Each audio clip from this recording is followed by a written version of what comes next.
Hi, I am Chris Williams, and I'm a program consultant in the Office of Assessment and Accountability.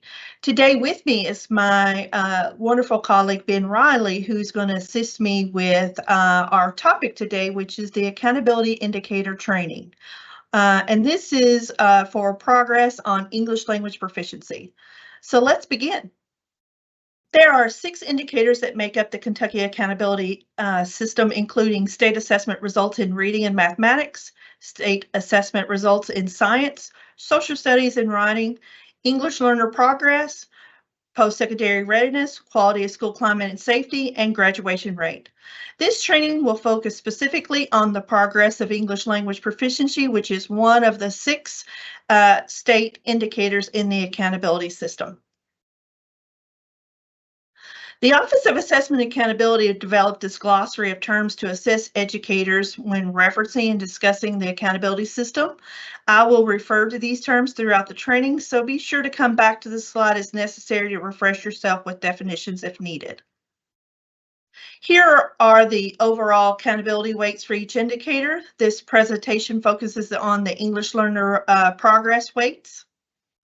And just want to let you know a special note for this. When you look at the English learner progress, you'll notice that for elementary, middle, and high school, it does count 5 as for our overall accountability weight. And one thing is to keep in mind that our federal law requires the great emphasis on reading and mathematics and English language progress at elementary and middle school. If a school does not have an EL population, then the weight gets distributed proportionally toward the other indicators.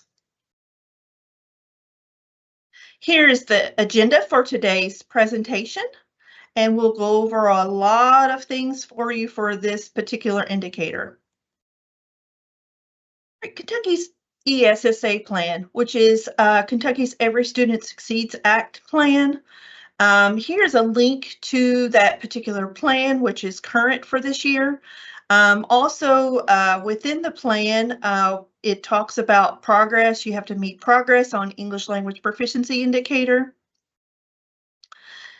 And with that, to align with ESSA, the English Learner Progress Indicator includes the growth of each English learner on the ELP exam. Growth for English learners within the English Learner Progress Indicator is an individual student performance comparison from prior year to current year, and points are assigned according to a value table. And the data is based on longitudinal performance of each English learner on the state's annual assessment of English language proficiency. Kentucky and 37 other states use the revised WIDA access for ELL assessment, developed and implemented through the University of Wisconsin. The growth on English language acquisition value table is sensitive to growth at every level of language proficiency up to the level designated for reclassification. To provide more sensitivity, the Access Composite Score levels have been divided into 2 sublevels. So the value table acknowledges growth between performance levels 1.0 to 1.5, 1.5 to 2, and so up to 4.5. The English Learner Growth Table uses observed growth based on achievement on the English Language Proficiency Assessment from 2 successive years. The more growth a student has made, the more points are accredited to the school. The English language progress value table remains the same as it was last year. Proficiency levels for Access are 1.0 to a 6, with 1 being the lowest and 6 being the highest. To use the table, find the prior score on the left side of the table and the current year score along the top of the table. Where they intersect are the points are for each EL student. For example, if the student was at a 3.0 last year, which would be found along the left, and 3.5 this year, this would be along the top. The school would get 60 points for that. The alternate access has newly adopted alternate English language proficiency standards. As a result of implementing these new standards, WIDA conducted an operational test with new items for the alternate access during the 23-24 school year, which required a standard setting during the summer of 2024. The standard setting process has resulted in a delay for states receiving the score reports. The reports will be available later this fall. To assist states with reporting, we provide the states with a concordance for the alternate access for the 23-24 spring administration. The concordance allows states to link test scores, which measure similar constructs by relating a score on one test to a score on another, that the scores have the same relative meaning for a group of test takers. For the alternate access, the concordance connects the scale scores between the 2022, 2023, and 2023 and 2024 test administration.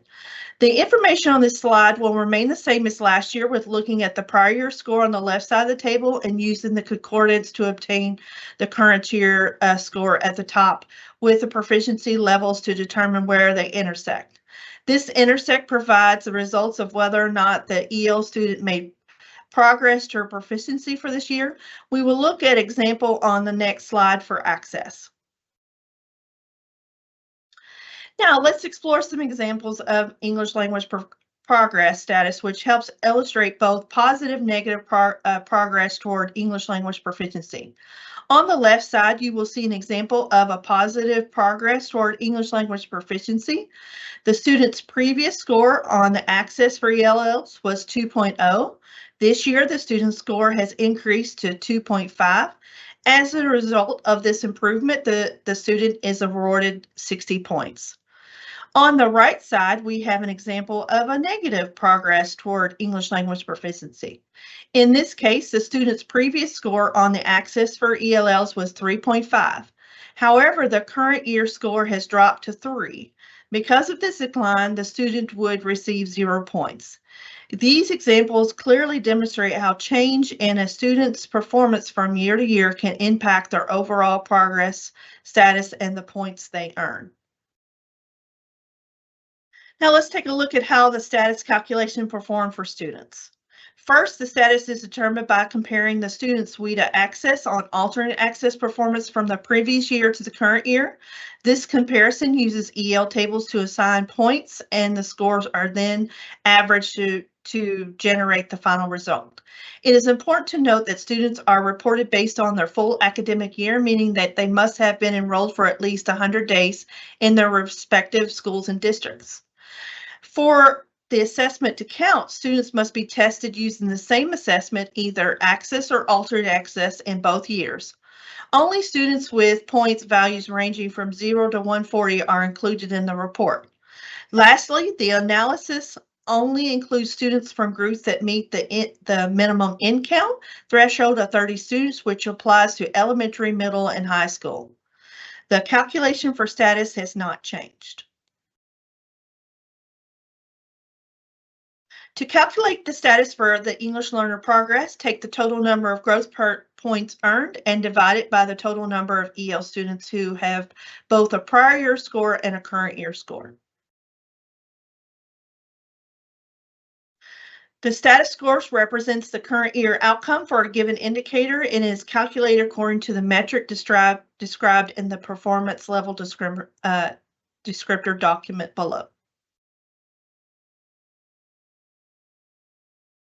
There are 5 status levels ranging from very low to very high for the current year. Color ratings will include 5 performance levels from highest to lowest. Performance of schools will be reported by levels elementary, middle, and high as applicable. The school report card will display the color ratings for each indicator to communicate performance of schools with red being the lowest and blue being the highest. I am providing the status cut scores for elementary schools and status cuts for elementary schools as a reminder. The cut scores for all levels were established in 2023 through a standard setting process, and the cuts determined at this time have not been changed. I'm also providing the status cut scores for middle school and the status cut scores for middle schools. As a reminder, the cuts for all levels were established back in 2023 through a standard setting process, and the cuts determined at this time have not changed.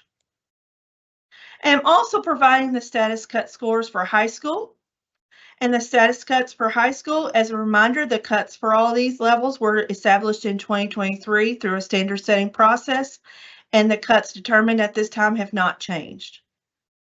I will now turn it over to my wonderful colleague, Ben Riley, who will discuss change with you.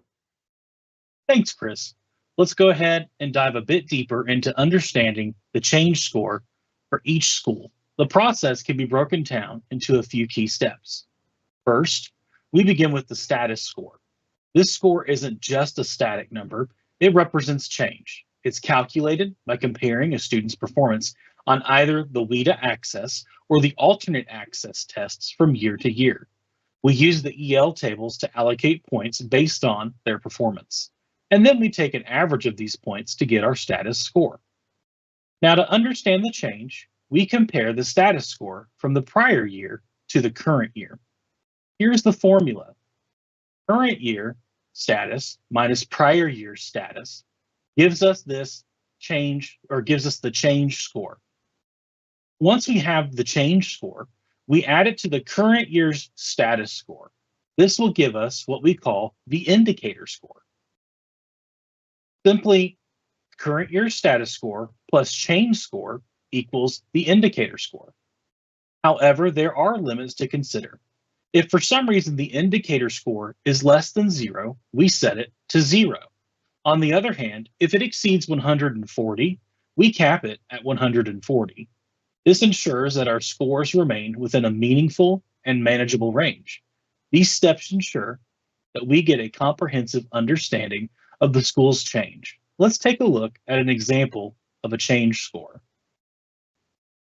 The process involves comparing a school's performance from the previous year to the current year. We use what's referred to as the EL tables to assign points for this comparison. Chris shared these earlier in her presentation. Once we've assigned these points based on the performance levels, we average the scores. Let's take a real-world example to extrapolate. For the current year, let's say the school achieved a current year status score of 75. Looking back at the previous year, their prior year status score was 70. Now, to compute the change score, we subtract the prior year's score from the current year's score. In our example, 75 minus 70 gives us a change score of 5. But that's not all. When we take this change score and add it to the current year status score to arrive at what we call the indicator score. Adding our change score of 5 to the current year's status score of 75, we get an indicator score of 80. So in essence, the indicator score encapsulates both the present performance and the change from the previous year, giving us a comprehensive measure of change. And the benefit of this method, it's consistency. No matter which indicator we're examining, the calculation remains unchanged.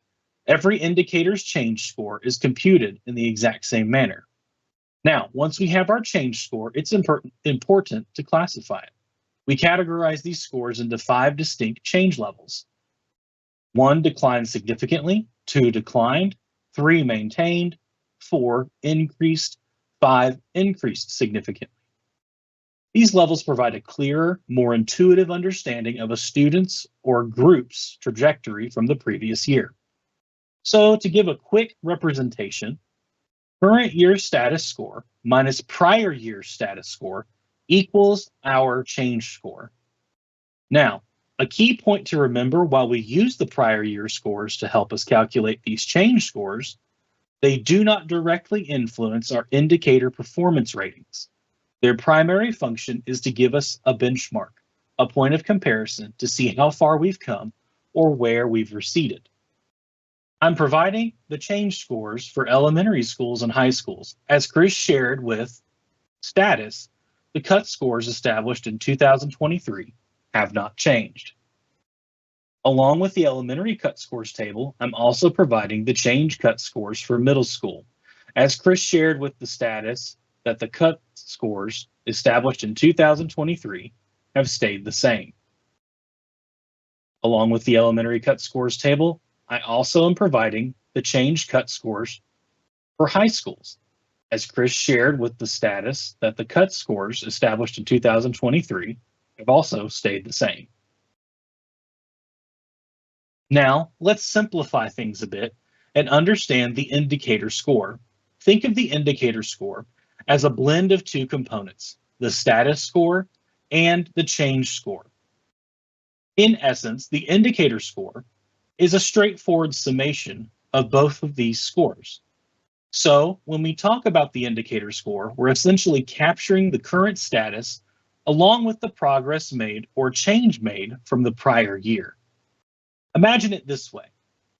By evaluating both where you are and how much you've progressed, the indicator performance rating offers a more comprehensive understanding of performance dynamics. It's a holistic way of combining static performance, change, and providing a clear, color-coded snapshot.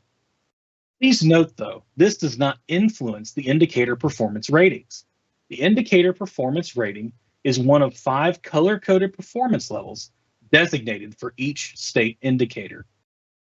This table is a culmination of our earlier discussions on both change scores and status scores. Remember, both change level and status level have 5 distinct levels which range from decline significantly at the baseline to increase significantly at the pinnacle. These levels help us categorize and better understand the journey of performance from one year to the next, as well as the current status of performance. However, it's vital to keep in mind that behind these categorical levels are actual numerical values. Both the change score and the status score are represented by these numbers, providing a granular insight into where exactly performance lies within a given level. Our indicator performance ratings table combines these two elements, the change and status levels. By examining this table, you'll get a comprehensive understanding of how different combinations of change and status influence the final performance rating. So, as we delve into the details of this table, remember, we are integrating both the quantitative aspects of the scores and the qualitative insights provided by the levels to present a whole picture of performance.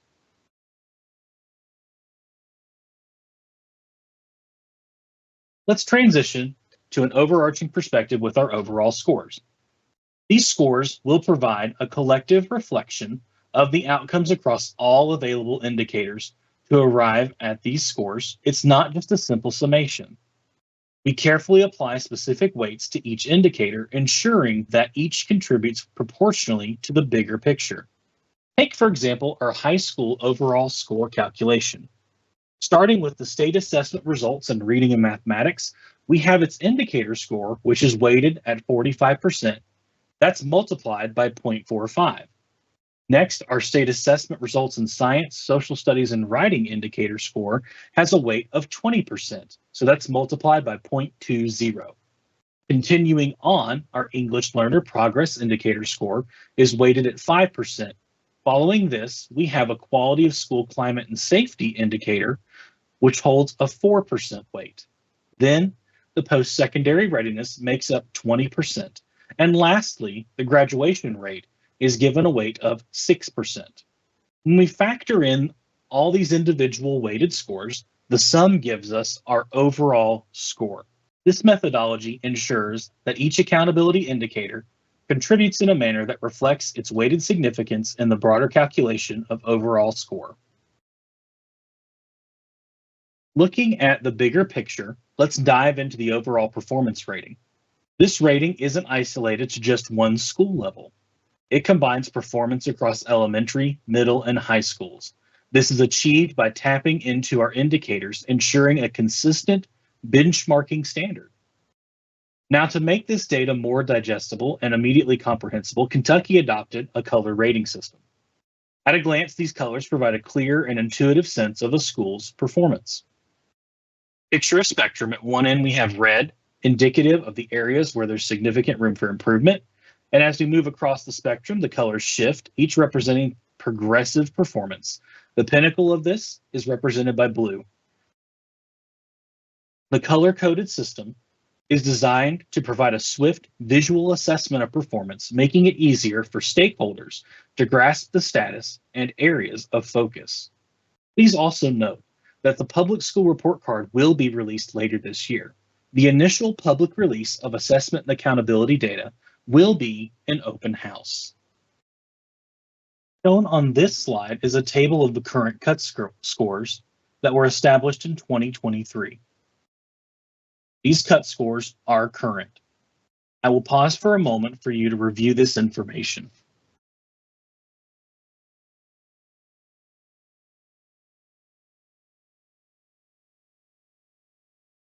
When we talk about standard school configurations for accountability purposes, we're usually referencing the following. Elementary schools span through kindergarten through 5th grade, commonly denoted as K through 5. Middle schools cover 6th grade up to 8th grade, represented by grades 6 through 8. Lastly, high schools capture the student journey from 9th grade all the way to 12th grade, or 9 to 12. But of course, we know that this isn't always one size fits all, and we recognize that. Schools have a variety of configurations that cater to the diverse needs of their communities. Let's talk about some of those alternate setups. Schools that start from kindergarten but only go to 5th grade would be classified as elementary or grades 1 through 5. The K-8 model, they would categorize grades 1 through 5 as elementary and grades 6 through 8 as middle school. For those schools encompassing K through 6, the entirety of the grades 1 through 6 fall under the elementary banner. Schools that have a narrower focus, say K through 3, would categorize as grades 1 through 3 as elementary. The K-12 schools cover the full spectrum, grades 1 through 5 as elementary, 6 through 8 for middle school, and without any surprise, 9 through 12 for high school. A unique case arises for schools that only offer 9th grade, labeled as A1 schools. For accountability reporting, they would be folded into the broader 10 through 12 school configuration. It's crucial to grasp these configurations since they underpin many of our accountability decisions and reporting mechanisms. With this understanding, we can ensure a consistent approach across all school types, regardless of their unique setups.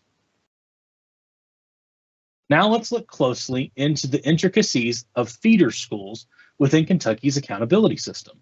Imagine a school that only caters to the youngest of our students, perhaps only kindergarten to 1st grade or up to 2nd grade. These are our K1 and K2 schools.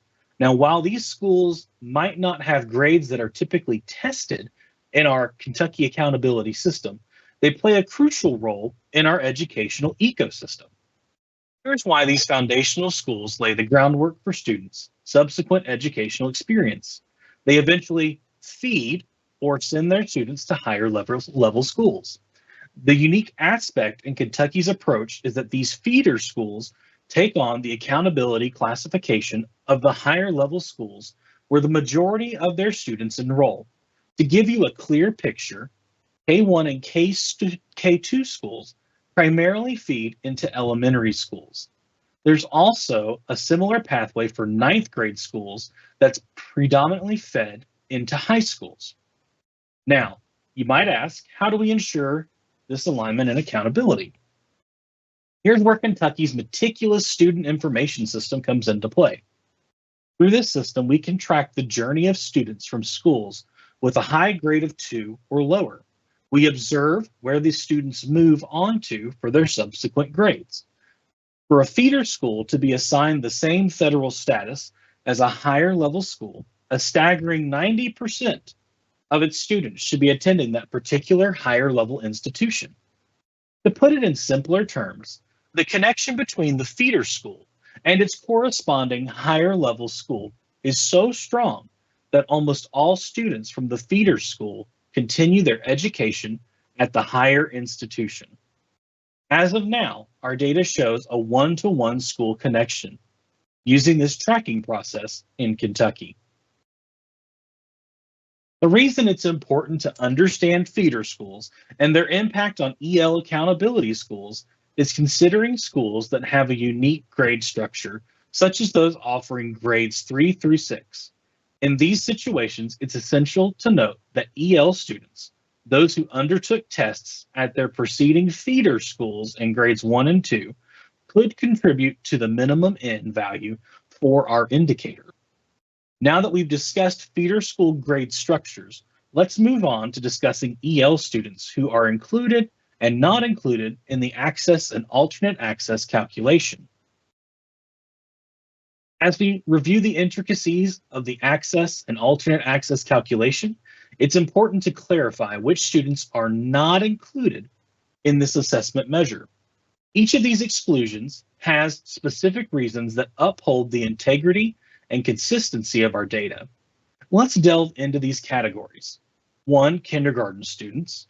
These students only have a current year score as they naturally don't have a prior year to reference. 2, students who repeat a grade. For instance, those who were in grade 3 last year and remain in grade 3 this year. 3, non-participation instances. This could be either from the previous year or the current one. 4, assessment switchers. Some students might switch between alternate access and the standard access, which affects their inclusion. 5, grade level promotion. Say a student jumps from grade 10 directly to grade 12. 6, interstate movements. A student who took the access or alternate access in another state prior to coming to Kentucky. 7, non-attempts. Those who did not even attempt the test in the preceding year. These nuances are crucial for maintaining the accuracy and consistency of our access calculations. By understanding who isn't included, we gain a clearer picture of the data we're analyzing and ensure that our outcomes are based on consistent criteria.